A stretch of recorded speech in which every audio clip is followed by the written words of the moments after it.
کہ موسیٰ علیہ السلام ہمیں کیسے پتہ چلے کہ اللہ ہم سے راضی ہیں؟ آپ کو طور پہ جاتے ہیں تو آپ ذرا اللہ تعالیٰ سے پوچھئے۔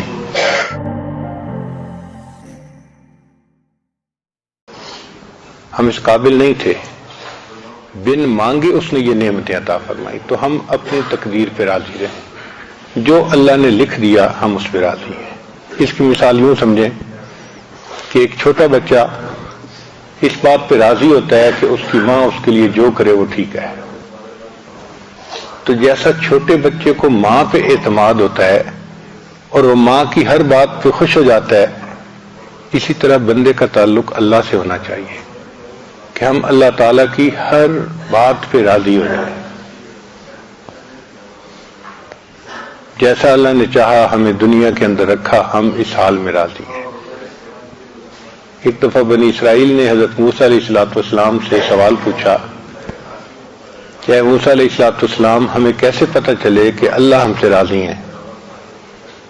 آپ کو طور پہ جاتے ہیں تو آپ ذرا اللہ تعالیٰ سے پوچھئے۔ چنانچہ حضرت موسیٰ علیہ السلام کو طور پر تشریف لے گئے تو انہوں نے سوال پوچھا، اے اللہ میری قوم پوچھتی ہے کہ کیسے پتہ چلے کہ آپ ہم سے راضی ہیں؟ رب کریم نے فرمایا، اے میرے پیارے موسیٰ علیہ السلام ان لوگوں کو جا کے بتا دو، اگر یہ اپنے دل میں مجھ سے راضی ہیں تو میں ان سے راضی ہوں، اگر ان کے دل میں مجھ سے شکوے ہیں تو میں ان سے ناراض ہوں۔ تو بڑا آسان طریقہ ہے یہ معلوم کرنے کا کہ اللہ ہم سے راضی ہے یا نہیں۔ اپنے دل میں جھانک کے دیکھیں۔ جو مومن ہوتا ہے ہر حال میں اللہ سے راضی، الا الکفر والضلال، سوائے کفر اور گمراہی کے ہر حال میں اللہ سے راضی۔ جس حال میں اللہ رکھے بس ہمارے لیے وہی حال بہتر ہے۔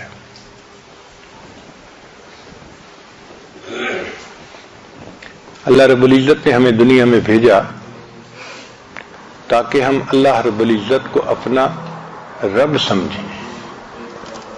یوم میثاق میں اللہ نے روحوں کو اکٹھا کر کے وعدہ لیا تھا، الست بربکم، کیا میں تمہارا رب نہیں ہوں؟ سب نے کہا بلا، اے اللہ آپ ہی ہمارے رب ہیں۔ تو جب سب نے عہد کر لیا تو اللہ تعالیٰ نے اس عہد کو آزمانے کے لیے بندوں کو دنیا میں بھیج دیا کہ جاؤ اور میں دیکھتا ہوں کہ دنیا میں تم رب کس کو سمجھتے ہو۔ رب کہتے ہیں پالنے والا۔ ہم دنیا میں آتے ہیں تو ہمارا رب تو اللہ ہے، لیکن اسباب کے اندر ایسا الجھ جاتے ہیں کہ ہم سمجھتے ہیں ہم زراعت سے پل رہے ہیں، ہم دکان سے پل رہے ہیں، ہم تو فیکٹری سے پل رہے ہیں۔ تو ہماری نظر اللہ تعالیٰ سے ہٹ جاتی ہے اور اسباب پہ آ جاتی ہے۔ یہ بہت بڑا دھوکہ ہے۔ ہم فیکٹری سے نہیں پل رہے، اللہ پال رہا ہے۔ ہم نوکری سے نہیں پل رہے، اللہ پال رہا ہے۔ ہم کھیتی سے نہیں پل رہے، اللہ ہمیں پال رہا ہے۔ اللہ تعالیٰ نے ہمارا رزق ان جگہوں میں رکھ دیا ہے، رکھنے والا اللہ ہے۔ اس کی مثال یوں سمجھیں کہ اگر ایک دیہاتی آدمی شہر آئے اور دیکھے کہ ٹوٹی میں سے پانی آ رہا ہے تو وہ تو جاہل ہے، وہ تو یہی سمجھے گا کہ ٹوٹی پانی دے رہی ہے۔ حالانکہ جو سمجھتا ہے وہ جانتا ہے کہ ٹوٹی سے تو پانی کا اظہار ہو رہا ہے، نکل رہا ہے، اصل میں تو پیچھے ایک پمپ ہے جو یہاں پانی بھیج رہا ہے۔ جس طرح پانی پمپ بھیج رہا ہے اور وہ ٹوٹی سے نکلتا نظر آتا ہے، اللہ تعالیٰ رزق ہمارا اپنے خزانوں سے بھیج رہے ہیں۔ وہ ہمیں دکان سے نکلتا نظر آتا ہے، وہ فیکٹری سے نکلتا نظر آتا ہے، وہ زراعت سے نکلتا نظر آتا ہے۔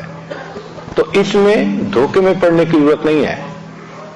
اس لیے فیکٹری کی وجہ سے کوئی ایسا کام نہ کریں جو شریعت کے خلاف ہو، بزنس میں کوئی ایسا کام نہ کریں جو شریعت کے خلاف ہو۔ اس لیے کہ جب اللہ نے رزق دینا ہے تو ہم کیوں کوئی کام ایسا کریں جو اللہ کو ناپسند ہو؟